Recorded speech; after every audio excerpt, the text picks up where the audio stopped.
I think it's not an excuse really, because if you think about it, at this day and age, the youngsters, the youth, they go paddle like once a week or twice a week. Yeah. Do you know what I mean? So are we making excuses fair for that? Yeah. Whether we have a disagreement, if me and Ocean don't agree on something, it then goes to Which happens regularly. Yeah, I don't really agree with it that much. But With the positive feedback we receive, one of the kind of questions, well, podcast great, but it's good viewing, but what are we looking to achieve from this? What would be, what would you like to see that's changed as a result of this podcast, or maybe inspired by this podcast? have you ever been invited to a wedding? No, surprising. Have you? No. I always look forward to it. I don't get invited. There was like a little grass mound, and we prayed there.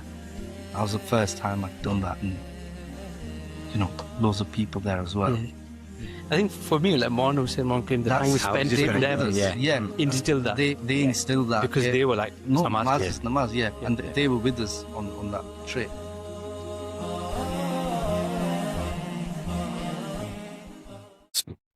Bismillahirrahmanirrahim. Assalamu alaikum wa rahmatullahi wa barakatuh. So before we go into the actual topics that we've got covered for this episode, let's reflect on last weekend, final push, where we were aiming to raise £175,000. How was it? It's good. I think I found it quite overwhelming, to be honest with you. The sheer number of people calling in, and the du'as that they were giving, and the support. So that Friday when we met, what was your feeling then? I thought a big number to hit, and I thought, how are we going to do it? When we were putting the numbers for the Musalla, 500, 900, 1,200, I thought, it's going to be hard this. Because the first one that we did, the numbers were like, for the brick ones, they were about 214, something like that. That was easy. Yeah. But 500, 900, I was like, who's going to give? Yeah. But alhamdulillah, what a response. I think the beautiful thing was the support was not just from Bolton, not just from England. It was from all over the world. America, Holland, Medina Sharif as well. So I think that was, like Arshan said, overwhelming, that it's not just the local community that's got together. It's people from all over the world. So what we got 132 in 2 nights. Alhamdulillah. So here's a question then. So obviously Friday we were planning and we were like, okay, this is going to be tough. I think the energy wasn't there on Friday. Alhamdulillah, we had volunteers who joined us, which was good, which is always the case. And then come Saturday, the donations started rolling in. And I think that our motivation and energy started increasing. We're like, okay, if we were to look at who are the donors, do you think that what age bracket do you reckon it is? I think probably 40 plus. 40 plus. Maybe mid-30. Mid-30s onwards, I would say. Yeah. That's what I'm guessing. I don't know. Do you have the data? No, I think I was just thinking about it, and it seems like the elders, they're the ones that are still giving the big donations. If you compare that to, say, age 18 to 30, people are still earning good money now. Yeah. But why do we think that is? Why do we think that it's still the elders? Like, it doesn't have to be people who've got good jobs and stuff, like people who are doing normal jobs, but when it comes to it, 1,200, 500. Yeah. I suppose it is, if you think about it, between 18 to 30, people are still in the mode of, I need to buy a house, I need to get married, I need to do this, I need to do that. Whereas once they sort of hit late 30s into their 40s, they're quite stable. That could be one reason. Do you think it's because they don't see the value? Because when you're paying for a gym membership, for example, you're getting something. When you're buying something, you're getting something. But here, you're paying something, but they don't really see what they're actually getting. So I think it's because they don't see that, how the older generation see that, you put £1,000, they've seen the return as well.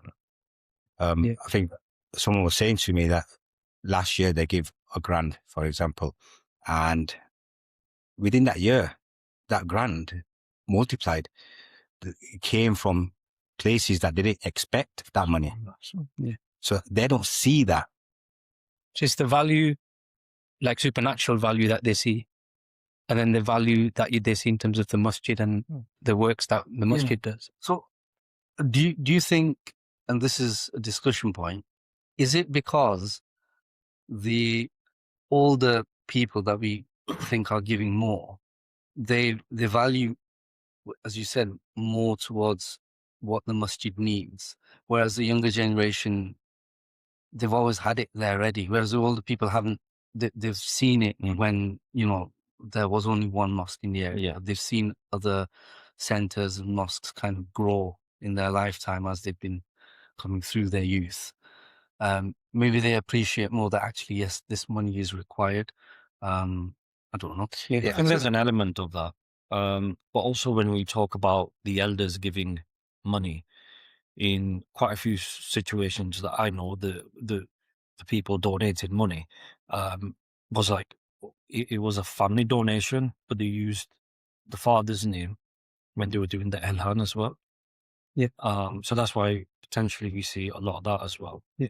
But going back to Affan's point, I think that there is truth in that.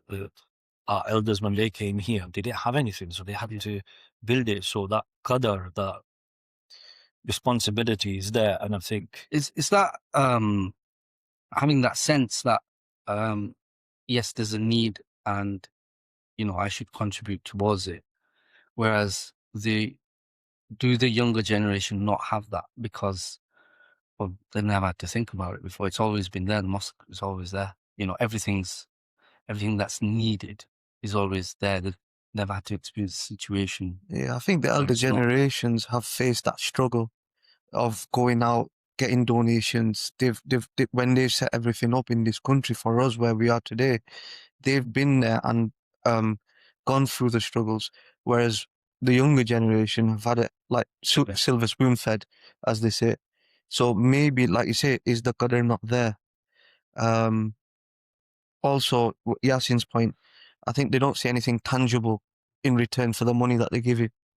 do you think that so is there some element of, say for example, you're a 18 to 30-year-old young person, is there an element of you've seen your parents, grandparents do this, so it's just natural, you know, and the courage comes automatically purely because you've seen it. It's not abnormal.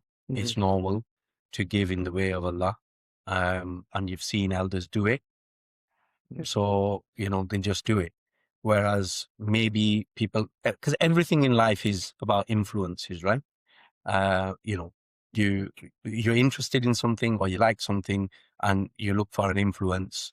You're interested in IT, you look at, you know, Satya Nadella or whoever, yeah? You're interested in football, you look at Cristiano Ronaldo, whoever, for inspiration. You, whatever field you're in. Yeah. So influence is a big thing.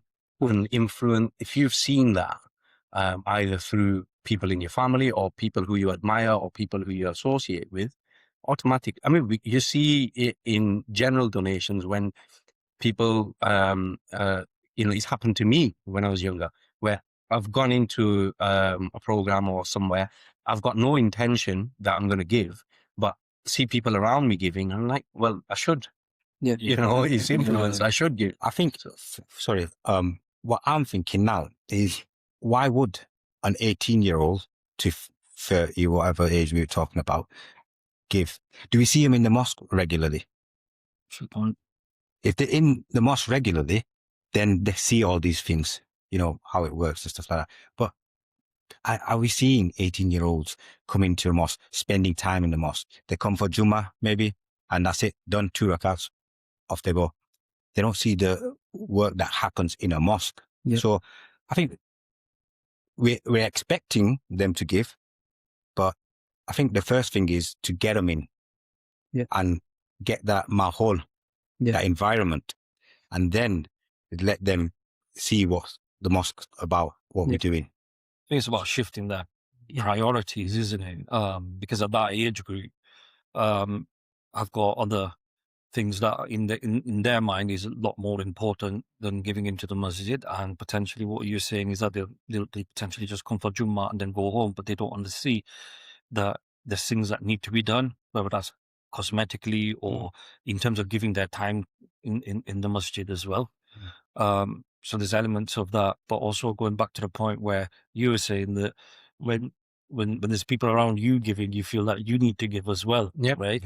And I'm sure we've all experienced it where, and I've seen it in this latest push as well, that parents are giving the donation and they're also adding their kids' names as well. So that revives it a little bit there. So, to be fair to this younger group, let's reflect on ourselves, go earlier than 35 in our own lives, or before we got involved with the masjid. How perceptive were we towards money donations towards masjids and other organizations? Anybody want to go first on that one? I think it's a different question. I think different answer from everyone. I was 23 when I joined this group. So I think everyone's got their own journey.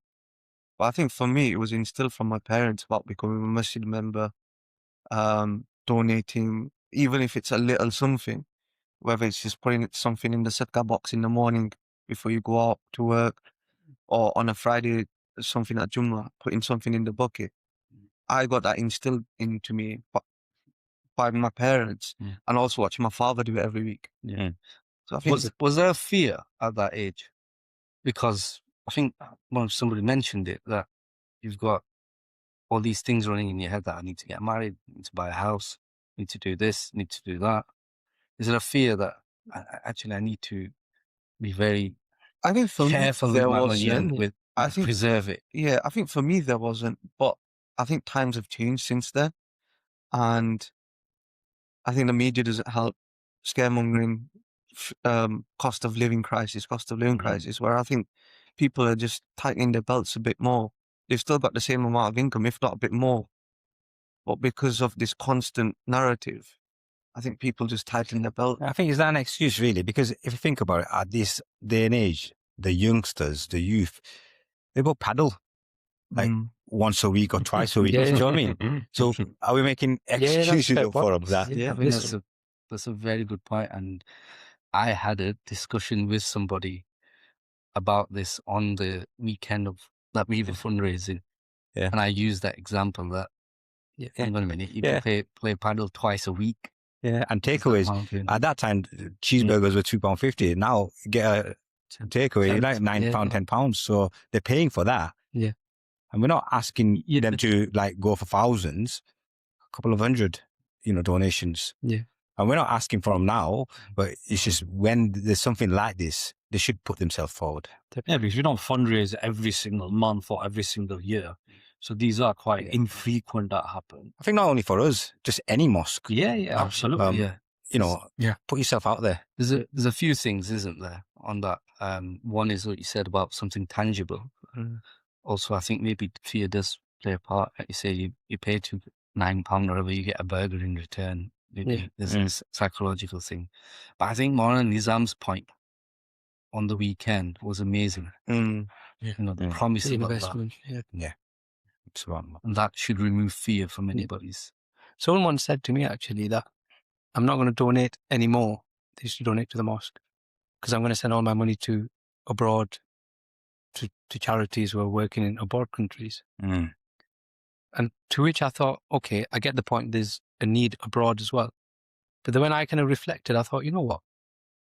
That's one donation going abroad. If you donate towards a mosque and you create youth within the mosque, you could create 100 people with the same feeling towards. So you've got 100 donors that you've built. So it's almost like the mosque is almost like the factory of youth and people who are going to have this feeling towards charitable acts in other countries as well. So it's either send one donation or you create something within your local community which will send hundreds of donations. The other point about the kids, I was speaking to a brother who was saying to me that he sat his kids down Mm. before he made the donation. And he said to him that I'm going to take some money out of your accounts and I'm going to make this donation on your name so you understand that this is important. And I think that was quite powerful. Yeah. I think it's needed to get the youth. The parents play a big part. And like you said just now, sitting them down and saying, right, this is what I'm donating. And that helps. Definitely. I think you've got to bear in mind that we've also had from this same age demographic that we're talking about, when we've called out for different types of donation in terms of donation of time, they've turned up. When we've needed help with the bricks at the masjid and the breeze blocks and the slates, we've had a lot of youth lads turning up in that age bracket. Yeah. So maybe they try and give in a different way. Yeah, we're just looking at the stats, aren't we? Yeah. And we're saying, oh, why is that? But that Not saying you volunteering, don't or whatever. We're just wondering, is there something? that volunteering, I think, is the step that kind of triggers the thought process that I've seen something, I've done it with my own hands. And that leaves almost like this lasting thought in the back of their head, so that as time goes on, maybe they get a job and how they progress in life, there's this affinity or this close relationship with the masjid, because they've taken a part in there. And we had like kids coming even like after school and helping lay bricks. Investing time and there. Exactly. So they might not be able to give the funds right now, but the time is so valuable, especially in this day and age. Everybody's busy. So in order to give us a time, for me, I see that as a donation, in the sense that we could have used that money and potentially paid a builder or those funds for that. And these guys have come in and helped us save that money. So in one sense, you can look at it in that regard. But again, we had 15, 20, youths, fair enough. But our area, we should have more. True. Yeah. Isn't that our fault, though, to an extent? I think, do we need to read, because someone put a comment on YouTube as well, like, how can I help? Maybe we need to now build on this team actively. Yeah, definitely. I think it goes back to the last podcast as well, when Sal was here. Who's actually reaching out to these youth? Are we just expecting them magically to appear in the masjid? Are we proactively going out onto the streets and looking for these youth, these people, and bringing them to the masjid? So I think this podcast helps for people who are watching. They can get in touch with us if they want to help. So we've not got the capacity, or we've not got the time maybe to go out and find these people. However, this is a way that we can get them. If they're watching, come approach one of us or put it in the comments. So it's something that we can do via this podcast. Definitely. So sorry, the other point. So the question was, reflect on ourselves when we were in our 20s, right? So if I reflect back, I've got two clear memories. So one, I must have been in my early 20s, and I was in a mehfil with Hazrat Sheikhul Islam. And one sentence he said sort of stuck in my mind, which was, when the easiest thing to do, when there's a masjid being built or an Islamic project that's going on, the easiest thing to do, and he said easiest with so much emphasis, is pull some money out of your pocket and give it to her. That's the easiest thing to do. The hardest thing is running the project, doing the legwork behind it, putting the time in, organizing it, having the responsibility of all these people's money on your shoulders. That's the hard thing. So that was one thing, and that just stuck in my mind. So in my younger days, it was never an issue in terms of, whatever I could give it. And the second thing was tied to bravery, courage, and the inspiration bit that I mentioned earlier on. I saw something in my early 20s which really inspired me. And it was a case of, I'm not going to mention any names, but an Islamic institution was in a bit of financial bother. And, there was meetings upon meetings and, gatherings on how do we resolve this. And to no resolution. And one man comes up, and he's not got a factory running somewhere. He's not got a thriving business running. This ordinary bloke comes up, but he's a man of Allah subhanahu wa ta'ala. He comes up and he remortgages his own house and saves the entire project. Right? And now that financially is that Islamic institution is financially stable and they're expanding. And he's not made an announcement about this, that I've done this. I've heard this secondhand and I witnessed this person throughout the years. And that gave me some real inspiration. That, in fact, the picture that comes into mind is, we always hear the story of the Prophet ﷺ where he asked the Sahaba that give in the way of Allah, we need it, and Hazrat Umar Farooq and all the other Sahaba gave. And he asked Hazrat Umar Farooq, well, what have you left for your wife and children?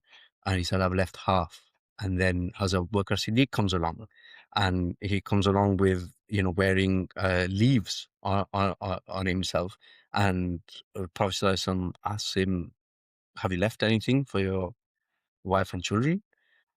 And he said, Ya Rasulullah, I've left Allah and the Rasul ﷺ for my wife and children. And that sort of conviction, that's the picture I saw in my head when I saw that this man's risked everything, his family home, for this. So, it's all about inspiration. And that has inspired me from my early 20s. Yeah. And, and inshallah, it will carry on, That's amazing. Yeah. Powerful. So to kind of bring it to where we were last week, where we'd raised the funds, we bought the building, it's now a masjid. So this is about 2018. So the topics that we've got to cover today is 2018 onwards, about 2023, where the pressure's on now. We've got everyone's money. We've got the building. So one of the first things, we became a masjid. So from being IEC center, community center, we became a masjid. And that includes 5 times namaz. So does anyone want to pick up on what 5 times namaz means in terms of the management of it? A lot of time, a lot of effort. Organizing, yes. At the start, I think we mentioned it on the first pod probably, we were just going, who's available. And then it became serious, 5 times namaz. Then we had to implement a rota for all namazes. And I think someone mentioned it previously, that your family comes into the equation as well. So on a Saturday, if you're opening up and they want to go Trafford Centre, you got to think that, okay, I got to open for Zohar or Maghrib, whatever it is. And it was a struggle, especially in them days, because we were just new to it as well. We started off with 1, which was okay, but now doing 5, it was hard. And at that point, I was like thinking, what can we do? Like, how are we gonna do this? It's not sustainable for us to do it and just open it up every single day. We've got commitments, we've got work, etc., and stuff like that. And I think overall, it all fell into place. And I think we'll touch up on that. So the struggles were we're waking up for Fajr, 3 o'clock, 4 o'clock, opening up, it's cold, we put the heating on. So they're like really, I think that builds us as a team when we go through these struggles. Like you say, when we're out and when the messages are going out, like, there's no one to open, and we're phoning around to see if anyone can open. But we've said this in the past, that if your class is in place and you're doing it for the right reasons, something comes about, like we've seen with donations. And a person came into our lives who we've seen, but we never knew. And is passed away 2 years ago, I think it was, Haji.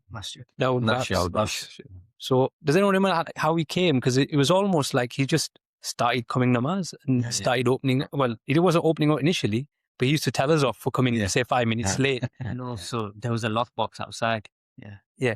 So he wanted the code. He wanted the code. So I can remember he wrote the code on, when he put his shoes. Yeah. He wrote in big writing there as well. For anyone to For open anyone up. to open up. But obviously he used to come, 15, 20 minutes early. Used to do azan and just he'd do the preparations for us. And he'd wait right to the end when everyone left. Then he'd lock up as well. Yeah. He used to hoover up. Yeah. He used to do the towels as well. He used to take all the towels home, wash them, bring them back. Yeah. So yeah, he was a godsend. Yeah, Dawood Mama kind of made our lives So cheesy. very easy, because before then, like, one of the memories I have and stories of this opening up thing, and what Yasin said about how much of a commitment on a Saturday and a Sunday it would be. I think what some of us spotted was there was a trend that, this person regularly comes for namaz at Asr time. So, and we set up this master lock key box outside, thinking we'll just give him the code, he'll open up. I think the first few weeks it was running smoothly fine. The guy would just come open up, great. Everybody could pray namaz. If I was there, fine. If not, no problem. This guy's going to be there. And I remember one namaz on a weekend. I got a call saying, "No, masjid's not open. What's going on?" I phoned that guy, "But are you not there?" He goes, "No, I'm in traffic."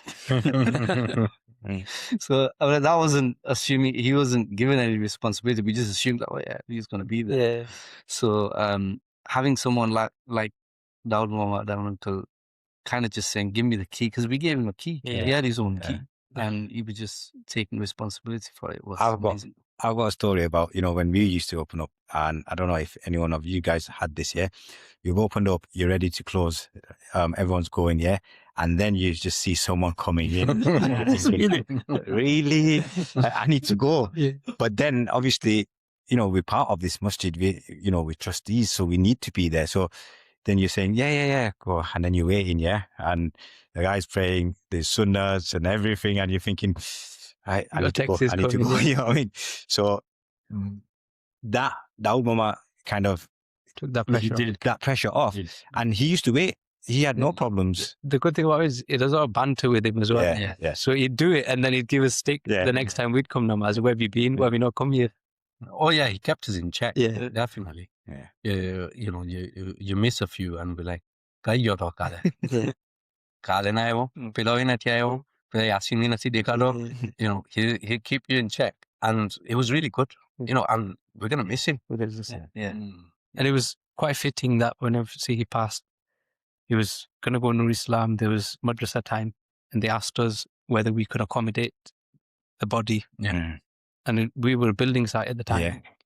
but we saw it as something like really special for us as well. Yeah. So we managed to kind of make that work. And it was, He looked after it as his own, he was part of it. yeah. It's like Fez mentioned, the towels, we didn't tell him to do that. The blue roll, he used to go to Noor and buy it. Yeah. So he took it on himself to do everything. Iftar time, Iftar Ramzan. time, Yeah. Yes. Yeah. Yeah. Now in Ramzan, we miss him. Iftar time, he'd be there. He'd organize everything, set everything up. He'd give Yasin a stick if he's not warm the kajur up properly. Him and Ishaq Mama, we used to take the 5 kilos of kazur, and during namaz after Zohar, take the beads out. Yeah. So, Yeah. definitely will be missed. Yeah, it's a couple of, like Isaac Moore, you mentioned, Junaid's dad.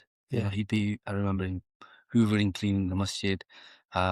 There's Adam Mama, Yeah. Haji Adam Gorda. He's, He, when he was a lot healthier, Yeah. he was a regular. Yeah, he used to And he was another one that kept you in check. He had Fez's number. he used to say, when I'm not in Zohar, he used to ring me. Yeah. So he used to open up as well. He used to come early, Yeah. open Yeah. up. So Yeah. Alhamdulillah, these elders Yeah. were there to support us. Oh, yeah. And still are. Still Like, are. if you think Still about are, yeah. Haji Yeah. Dawood Baks and the fact that madrasa currently, Yeah. we're using his house as Yeah. one of the Yeah. classrooms. Yeah. So it's a Subhanallah. good sadaqah jariyah for him, inshallah. So that's namaz. And I think one thing I want to touch upon as well is the COVID times, if you remember, Oh, yeah. where we had to go one person only. And we were quite strict and so, we have to continue namaz, Yes. regardless of what the situation is. but we were still like, COVID time was like a scary time. So we used to still go as like one at a time. Mm. And I still remember going into Fajr and you're like opening the case and you're thinking, I need to wash my hands again. And then you go inside and you pray by yourself, and it's quite a surreal experience that we went through. Very strange time. In Ramadan, Tarawih was carried out as well. The full Yes. Tarawih Yes. by Hafiz Abdul Razak and his Rafi sons. Abdul Razak, None yeah, of us were yeah. allowed to go, Yeah. but because they were just one family, family. one bubble, Yeah. they carried out the full Tarawih as well there. Yeah. Just I've to not keep heard that going. word bubble for so long. Isolation bubble. But yeah. And another personality I think we should touch upon is our Imam, that because we didn't have a fixed Imam initially. Yeah. As in this. Syed Shavez Mia, Yes. beautiful character who entered the team as the head Imam. Yeah. We've had amazing experiences with him. Yes. Perfect for what we kind of needed. Yeah. I think This it's- is what something that Allah subhanahu wa ta'ala has gifted us. Yeah. It's like a gift from Allah subhanahu wa ta'ala that we have such an esteemed personality as a Imam. You know, he's a grandson of Hazrat Mahbubul Ulama. You know, he comes from a noble family. He's a Sayyid, and the knowledge he comes with, and the expertise that he comes with, and his kind nature that he comes with. You know, this is something that has been gifted to us, and we're really, we're really blessed in that sense. One thing I would like to say about Shavez Mia was when he newly came, he was quiet and stuff. You know, we didn't have that many conversations. But then when he started opening up, it wasn't just about us and our families, but he wanted to know about the community. What's going on? That's right. What's happening here? You know, and he wanted to know everything that, so he can, you know, as an Imam, he could bring in stuff like he started the zikr mehfils at Madani Masjid. And slowly, he just wanted to start changing things and implementing stuff. And inshallah, you know, once the mosque is done properly, we'll be able to see. Even like when we were playing the Tarawih and you would teach him Yes. Yes. the correct procedure and how to pray the namaz and what could potentially invalidate it. So that's benefiting us Yeah. and the people that come to pray the namaz as well. Yeah, 100%. I'm going to throw a random question in here. What's the strangest or most memorable place you've prayed namaz? Like, can you think of any? In a changing room. I know you were going to say that. At Wembley. Yeah. Is that what you're... No, like I think a shopping mall. Okay, go on. Like just, it's namaz time. Yeah. I can't remember where it was, but I needed to pray namaz. So obviously you got a changing room. It's quiet. No one's there. Curtains were gone. Yeah. And then you pray namaz and you're out. But it felt good. It felt good. You know, what I've noticed, whenever you pray somewhere else, like outside, like a service station and stuff like that, Yeah. you feel good. I think our kind of claim to fame was when we played at Wembley and then we prayed in the changing rooms. Yeah. That was a memorable. Yeah, but moment. we've prayed, like, we're talking about football, we've prayed on fields at half time. Half time, yeah. Right, namaz time, we need to pray. Yeah. And we used to pray. So Can't think of any. Played at Old Trafford. I think probably like the earliest one was like I can remember, and I think the first time I did it was on like a service station, a really busy service station, and there was like a little grass mound, and we prayed there. That was the first time I'd done that, and loads of people there as well. Yeah. I think for me, like Mon was saying, Mon claimed the time we spent in them instilled that. They instilled that because they were like, namaz is namaz, yeah. And Yeah. they were with us on that trip. And I remember being a bit like apprehensive, like, what, really People- here? yeah. Like, in front of all these people? did we Like, come back from really do- Umrah at that time? I think it was I think it after was something we like did that. the Egypt and Umrah trip. Yeah, it was, But it was, Heath. I remember being really apprehensive about it. And they were like, no, it's namaz time. Namaz you know. time. Yeah, let's pray. And I think that was kind of a change or shift in my own mentality. Actually, well, there is no excuse. You pray namaz. You can pray namaz, And alhamdulillah, we have that freedom in this country to be able to do so, which is a benefit and a luxury. Yeah. No, we've never had an issue. Like No. if we pray outside, if you remember, we prayed in America. We went from Yeah. San Fran to LA, Yeah. we stopped him, Pisma or somewhere, like Yeah. some random place Yeah, where you don't see Muslims or anything. Yeah, you did. And we prayed just behind a restaurant or something. People Yeah. walking past and they're like, Yeah. don't really bother you. Yeah. But I think that is something, a bit of an oversight, I think, for people like us that have been born or live in this country, because I don't think that flexibility is afforded in a lot of other countries, and I No. mean like the country that our heritage is from, even. Yeah. Oh no, I've experienced that. Yeah, you couldn't Like, do that. well, you in can't pray here. Yeah. Like, why not? I don't know. So that's namaz. What are the other Anyone kind of... ask me strangest place? Sorry, I thought you were going to answer. Go on. Baby changing room. Oh, okay. I don't know whether it was an airport or a train station, but it was like one of them changing rooms. Yeah. And there was nowhere else to pray. Yeah. And I could pray outside in front of people, but I needed to be a bit private. Yeah. So prayed in there. That's a good one because they're normally quite big as well, space-wise. Yeah. Mission is the Qibla, innit? Finding the Yeah. Qibla, you're like on your phone, like, okay, which way is it? True. And before we didn't have the compasses on our phone. So the guest got. Yeah, yes. So next topic is one of our projects, which is unique, I think, across the country. It's one of them projects where we kind of leading the way. And it's something that Hazrat kind of instilled in us because he saw the need for it. And he mentioned it in a meeting once and said, right, people are struggling to find marriage partners. Yeah. Hazrat gets probably a lot of phone calls. What can we do about it? So we came up with IEC Marriage. Yeah. Which, if people remember the early days, it was literally, I think we set up like a paper form and an online form. And then the forms used to come to us and we kind of set up a separate team within the team. Yeah. Because it was private data. So we wanted to make sure that all of us are not just discussing these forms. It was like, initially it was myself and Yasmin auntie, and then another brother as well who used to be part of the team, IEC Marriage team. Yeah. So you're going into it, but let's start. What is IEC Marriage? So obviously, like you just said, there's only a few people within this group as well, because of data protection and stuff. So obviously it's yourself, Arshan and Fez. Yeah. So for the viewers, what is IEC Marriage? Go on, Arshan. So IEC Marriage is a marriage website. Today's format is a application with rules and functionality where you can anonymously put in your profile information and then view other people's profile information. And then we have a very bespoke system which is hand stitched and linked to the arranged marriage system. So how does arranged marriage happen at the moment? Most common cases of arranged marriages happen where profiles are seen and then photos are exchanged mutually if people like the profile, and then you take it forward, and if it's not a match, then you move on. So that's how we design the system, based on the original arranged marriage process.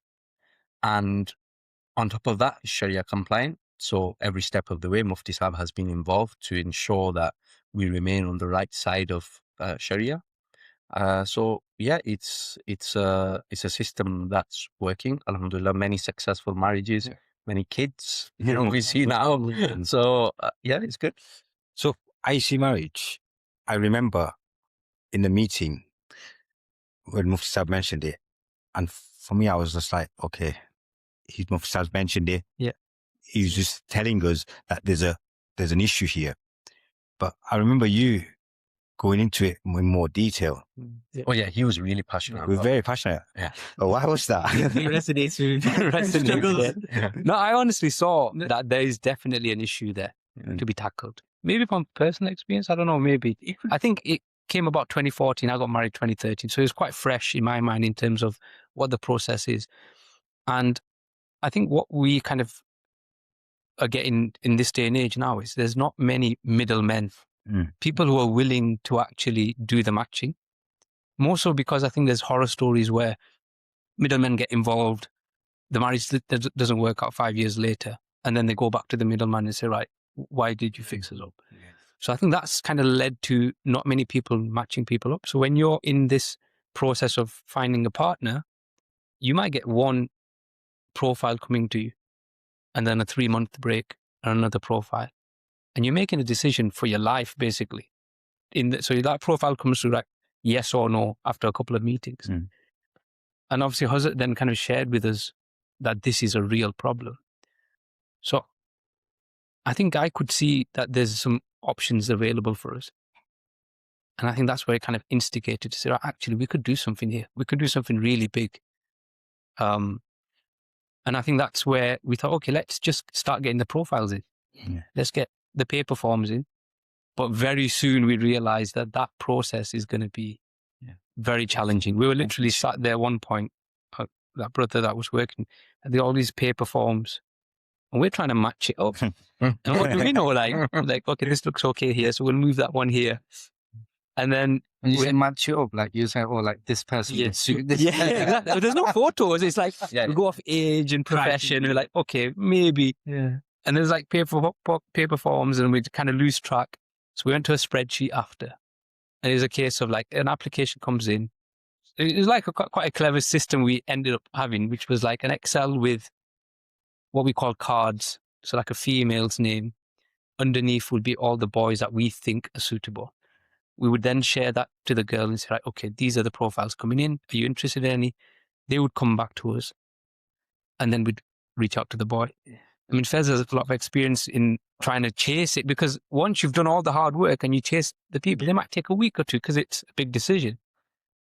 And that's the problem with the current arranged marriage system, which all we did was replicate it on an Excel sheet, which is if people find it awkward to say no, so, they don't want to say no to Fez. So Fez is just keep making the phone calls. I've made your mind up yet, So, and what the system solves is we have a time limit on there. If you don't respond, or if you don't say no or yes, it's a no automatically in 3 days or however many hours we've set on the system. So it sort of forces the process. And we spoke to many people who use the system. We got customer feedback, and it was the case of the waiting, the anxiety of waiting and somebody not giving you an answer. It's a horrible feeling, so the system resolves that. So, sorry, I was going to ask, I think it's important to stress that there was a lot of effort at the outset where you had all these forms and you're mixing and matching. And the motivation behind this was purely to serve the community and the deen. And there was, that was it. There's no money. No. Monetary benefit involved. No monetary benefit. And I think when it got really difficult with the paper forms, what kind of boosted us? There was times where we felt like, this is a lot of effort. It takes hours. You have to send emails every week. Yeah. Of those cards. And then wait for a response. Yeah, then you had the girl asking, have you had a response from the lad? And you ring them, they don't respond. So you've got that pressure from that person. Yeah. So and all kind of the success relies on, it was our response to make actually work. Yeah. Because if we don't get a response to the girl, they're think this is not working. Yeah. So, when you're matching them up, saying that, this looks all right. But what was the criteria? What was the background behind that? I think we learned though. I think we asked for description of the person. We had what they were looking for, what they wanted, etc. So we kind of used that judgment, and then from experience, we built a lot of experience. Figured out, this place would be a good match. So what we've learned. So sorry, just before I say that, the other thing was when we were feeling a bit down about it, the parents would ring up and give us so much to us. The one that was successful. And then you realize the impact you were making. Like people are saying, keep it up. So that kind of just gives us a boost again. But we learned a lot in terms of how the community works. So one of the things was like an older boy, say age 30, would still think that he can get a girl who's like 25, 26, 27. That's just how thingy work. And they look for someone younger. And a girl seems to look for someone older. So straight away we're like, okay, that's a trend that we see now. Another trend would be a professional boy or professional girl would tend to look for someone who's got a professional job.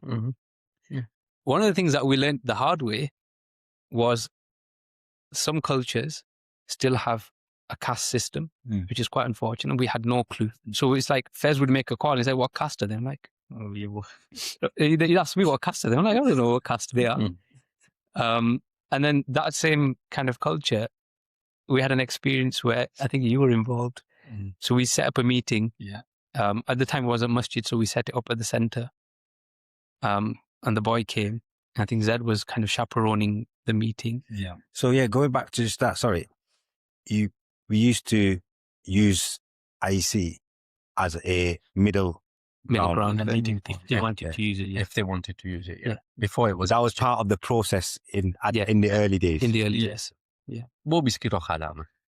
That's also to take off the pressure, wasn't it? At the end of the day, but like going back to that point, so on this occasion, so the lad came first, and he was expecting to meet this girl and have a conversation with her. So the guy's waiting inside. The rest of his family are in a car outside, and I'm looking at my watch and thinking, where's the girl? You know, where's the family come? And car pulls up. 3 men walk out the car and come towards the centre.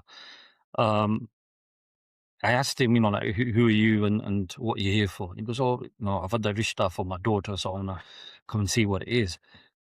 And for a second, because it happened so fast, I was like, huh? Where's the girl? Like, what's going on here?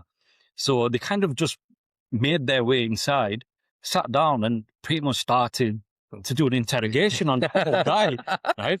I think that I don't want you, these lot stitch me up. Like, what's going on here? I had to go in, and the guy like literally was frightened. Like, he's like, I've come to see a girl. What's going on here? I'm on my own. I don't have any defense or backup here. What's going on? So obviously we had to cut that one short quite abruptly. But that was a lesson that we learned as well. That in some instances, what the family wanted to do was come in and essentially see the boy do their own background checks. So those are the kind of things that we learned as the process went on. So you know, I think it's important to stress that these meetings they were done with the consent of their parents. That was something we made sure was happening. And when the boy, the girl came, their parents would be in the other side of the center. So are these people just local community, or were they national, or what? National, international applications started coming through. And in terms of professions, with everything, everything. I think everyone's in that through the whatever career, whatever you are, everyone's got to go through that process.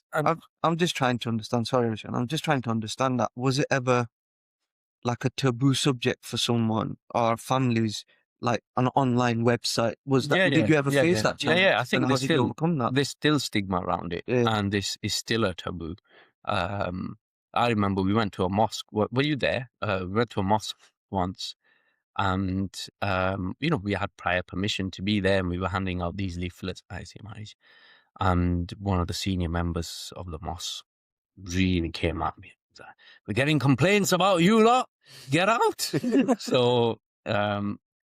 I don't know why, because we've just taken the traditional method and just put on internet. That was the hard part. Nothing's changed. I think that was just made fear in the community, isn't it? It's not like any other. You'd think that by doing it like that, it would make it a lot easier, because I remember, through your own experiences, telling me stories of how much pressures there are in certain families and cultures when, there's not even an arrangement for a marriage yet, but it's just, you're going to see someone as a potential, but there's so much pressure on certain families, and this process takes all that away.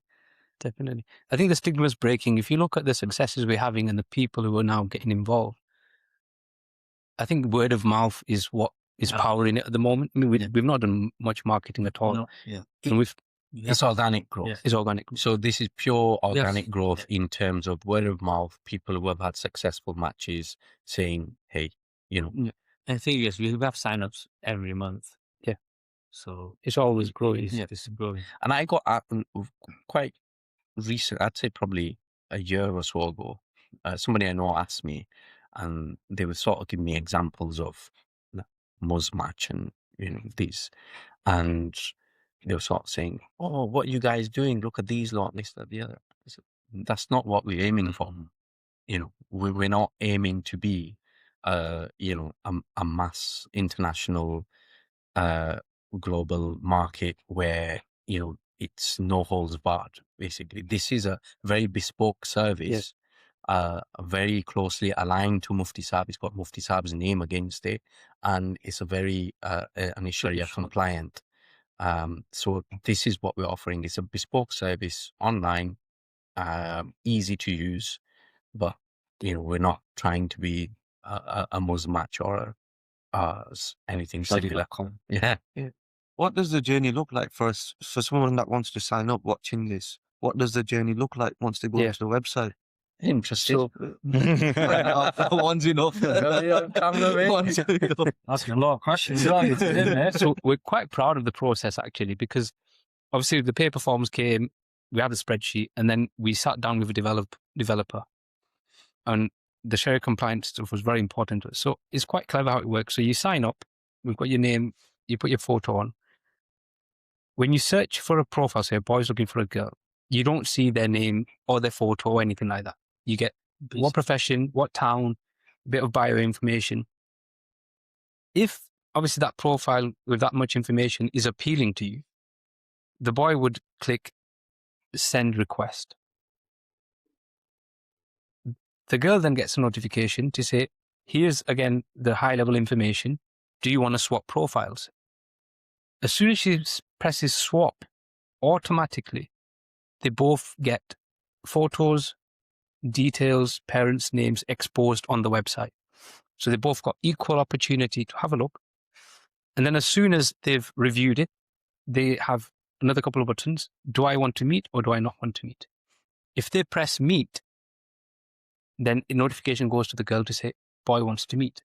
And she's got, and the chaperone details that they've put in. If she decides that she doesn't want to meet, she can press no. And the beauty of it is everything gets hidden again. It's gone. They can't see it at something that's no longer within their access. If they want to meet, then both chaperones' details get shared on the website again, and they both get emails. The chaperones get emails to say, right, okay, there's a meeting that needs to be organized. Here are the details. Go and organize it now. That's our job done. They need to organize the meeting.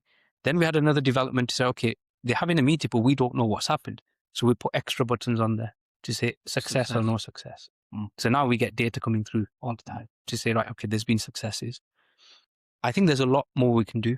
Absolutely. And one of the things that we want to discuss in the next podcast is we want to now drive a bit of energy behind the project. Yeah. So one of the questions I have to ask about this is, we talked about its inception and how you were quite passionate about it. Okay, careful. Well, he hasn't, just relaying what's been said. When you were starting to look at this, or everybody started to look at this, was the thought that I want to do this, I want to help create this to benefit in the immediate term my immediate community? Or was it just like anyone and everyone? I'll tell you what I thought. I thought this was, look, if it helps our community on and then it scales into something bigger, great. But want to benefit the community, the people that I know, in my community. Is that a fair thought at the initial start? I can't remember like reflecting on the community as such, because I think quickly learned that sometimes things are more taken on board outside of our community first. Yeah. And then it slowly comes back in. And I think that's what we learned from this as well, where we started again from London, Leicester, all over the country. Yeah. And then slowly Bolton, Blackburn started growing a bit. Yeah. It's a bit of a leading question, because I suppose my next question was going to be that, given the fact that where the inception of this has occurred in Bolton, in our BL1 community, do you think now the community is taking this benefit? Because it's something to take, isn't it? The system is there. To use, there's no restriction on who can use it and who can't. But do you think that is now being realized where the community are opening up to it and actually they are benefiting from it? 100%. Because I think there was a time when you felt a community were their own blocker from benefiting from this. And it's very organic, like Arshan said. I think we're seeing loads of people sign up. I think there's still probably, if we do marketing, people will come out proudly to say, right, I'm on the website. One thing I want to kind of emphasize is we are so protective of the data that even you guys, like, you know, that the people who are involved, and myself, Fez and Arshan, and outside of our team who's involved, they've been NDA'd, non-disclosure agreement signed. With the new website, they don't even need to access the data. So a lot of the times we don't know who's signing up and what's happening. Even you guys don't know what's happening. And that's something that we're very kind of protective of. And people need to know that as well. That when they sign up, it's not a case of like everyone's got their data and everyone's looking at it. And even the statistics, we pull the statistics without looking at any personal data. We don't need to look at any personal data. So that's just standard. All we hear about is if somebody's getting married through the website. But what's interesting is there's been the people have got married through the website, but they've kept the fact that they've got married through the website private. Purely because, you know, some people have a stigma around it, which is fine with us. We don't need people to say that, or we've served our purpose. You know. And going back to his question about the community, I know from our community that have had success through this, and I've spoke to their parents as well, and that they appreciate of this service because it just takes so much of a burden off the parents. And obviously we've all been through that process. It's a struggle, etc. So have you ever been invited to a wedding? No, surprisingly. Have you? No. I was looking forward to it. I'm going to get invited. But is it because you guys are not known as they just come to the website, they just see a website? Now it's very impersonal in that sense. They don't know. Before we used to, like, Fez used to speak to them all the time. Like, the parents, they don't receive the invite. So after this podcast, now that people really know you're expecting a lot of invites, keep your weekends free. This summer's going to be busy. What are we going to wear, Yaz? So, IEC Marriage, we've talked about it. We've had some comments on our podcast. So let's address the podcast comment. So one person on the second episode said, how can the youth get involved? So it's a person who wants to get involved. How, in the sense of with us or with any? I think with us is the question, but generally. So that ties in with the earlier question. Early question. And also with the positive feedback we see, one of the kind of questions is, well, podcast great, but it's good viewing, but what are we looking to achieve from this? What would be, what would you like to see that's changed as a result of this podcast, or maybe inspired by this podcast? That's a question you received. Yeah. I mean, going back to the first question is how can they get involved? It's like I mentioned early on that they can put it in the comments or come see us individually or just get in contact with us, and then we'll see if we need help anyway in any form. So it doesn't matter if you feel that, oh, I don't have this skill set, just come and then we'll accommodate. And I think going back to your question, that is the answer, because you said it when we kind of bounced the idea, let's do a podcast, you're going to need from it. And it's almost like we want to inspire other people to be doing the same. I think it's about what, like Afan said when we had this conversation, is that we want youngsters around that age, around 20 or even younger, to feel that, you know what, these boys have got professional jobs and they're doing the work for Deen, and it's possible. So we want to kind of portray that to the youngsters and whoever's watching. And I've just had a conversation before this podcast with somebody today. I said the same thing. If, hopefully many good things come out of this, but even if one thing came out, which is, I don't know, saying the youth, but anybody, they don't have to be youth, but whoever it is, right? If they can watch these podcasts and see us and see that around our lives, which is just as busy as theirs, we're working full time, we've got families, whatever, but yet we're still making time to do work for the deen with sincerity, then anybody can do it. And it doesn't have to be with us. As we say in the first episode, that, it could be anywhere. Yeah. This team can be double, other teams can be double. And I think the most important thing for that, to get involved, going back to the other question of how they can get involved, is turn up. Yeah. Half the battle. Turn up. If you turn up, people will see you more visible. And you know what? Yeah. And there's plenty of local groups you can join. We don't just have to join us. Yeah. So many local community groups that are working for the need, Fi Sabilillah.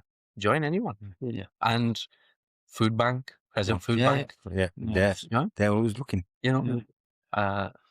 Crazy thing is, like, when, say, husband or someone says, oh, mashallah, these boys are doing a lot of work, and we think that. We're having a bit of a laugh, and it's fun. So it's not like we like dead serious all the time. That's what we want to share. On that point, where you said that when Hazrat mentions us and says the work that we're putting in, you're right, that it doesn't feel like we've changed the world. We're just doing something because we're passionate and we've been inspired. Now, on that same note, I've had a few people come to me and said how they've complimented the way that we work. And what I mean by that is every time we've had an event, fundraiser, we always rely on volunteers to come in. But there's always people that are in that realm, but they're not directly involved. They're just sitting behind and enjoying the program, but they see what we do. And quite a few times I've heard it said to us that, you guys just get on and things just happen. And it's easy, like to work within the group. You're very welcoming. So I think that going back to the volunteering, we're open for anyone and everyone. And naturally, as we go through this new vision and this building, we're growing, not only in the size of the building itself, but with the facilities and the future programs that we do. So obviously, naturally, we are going to need more volunteers.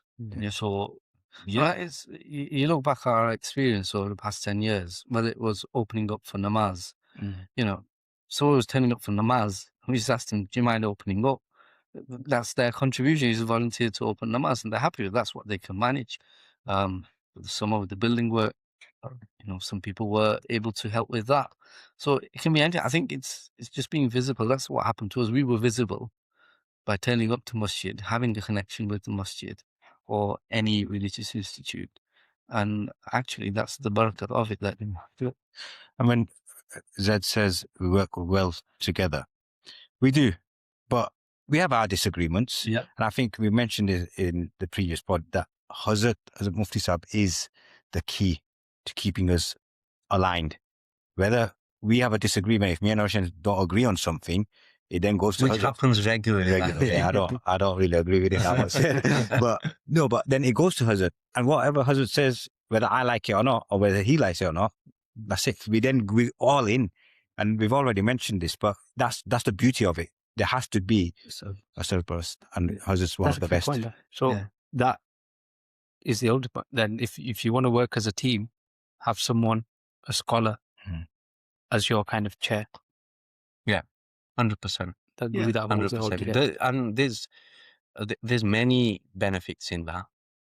The Hazrat Mufti Ayyub Ashrafi Sahib Qibla, the wisdom he brings, and the nurturing and the guidance he brings is, every meeting we come out of it spiritually enlightened, even though we're talking about work and things, how we can do things, but it's not just a project that we're doing, and it's never about just numbers and just milestones and hitting targets, and there's always the spiritual element to it. And that I remember specifically once Hazrat clearly explaining that, look, even if one person comes and prays namaz here, if one person learns something here, if one person changes his life, because that could be your najat, you know. So that is so powerful, you know. And it's the way that he Um, approaches it as well, innit, Arshan? Like, how many times does he call us Bede? Yeah. I love that. Yeah. That's such a sincere Yeah. way. And even when he mentions us in programs, ye bache, and I'm like, are we really kids? But that's just, you know, that's the warmth that he brings in to inspire us. You know, talking about turning up, by the way, a great example of that is this brother. He turned up so much. He's in what, like 4 or 5 committees? You know what it is? It's my value. People pay me for these podcasts. Yes, that's to pay me. Well, no, mashallah. No, it's good, isn't it? What we're doing at the moment in time. And inshallah, like we've already mentioned, that when we grow and the next phase, and I'm sure we'll talk about that in the next podcast, but we should, we'll hopefully get the volunteers that we need. Yeah. And like always, Allah always makes a path for us. So let me ask you this, do you think you've benefited by all the scholars that have come in over the last sort of however many years we've had, you know, international scholars come in, and then we always get a moment with them? And, you know, have you benefited from that? Do you feel you've benefited from that spiritually? When would you, I mean, I certainly wouldn't. When would you ever get a one-to-one with, you know, these personalities? And suddenly, you know, you get a one-to-one handshake, you know, they give you du'as, oh, you're doing a really good job here, you know, that's spiritual uplifting. Yeah. And it is a reward in itself. And the reward you get from Allah subhanahu wa ta'ala is, you know, the ultimate. Yeah. You gain a lot of wisdom from the company you keep, or, you know, in the methods you say. And I think that's probably something I feel I've been quite fortunate. Yeah, and I to think receive a bit of. bringing our children to the method as well. I think they've benefited as well. You know, you go into a big mosque where we've had a lot of big speakers. Yeah. In our small idara. Yeah. And like Arshan said, to spend that time with them and having your child just do musafa, they've benefited as well in that sense as well. And that was the programs is, I think, key in them years. So we were doing namaz, we got IEC Marriage. We're still doing fundraisers because we had Qarz Hasanat to pay off, which alhamdulillah we managed to do at the time. We did Snowden, which is another kind of topic itself, which we won't go into too much detail. But the programs, the scholars that we had coming through, and obviously the organization of the programs and stuff. And I think it's another topic itself, programs and the effort you put in, and what do we need to attract more people? Why should someone come to a program? Yeah. That's another topic. In the same way, why should a youth give money to a mosque? Why should they come to a program?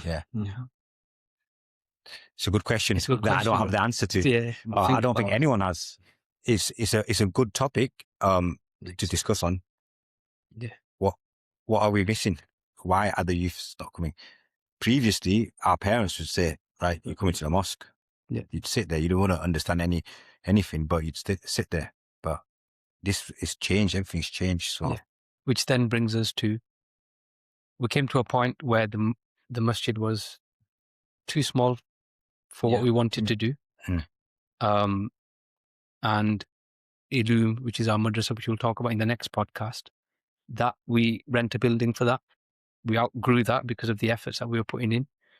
So out came about new vision, new generation, where we basically said, right, we want to expand the building.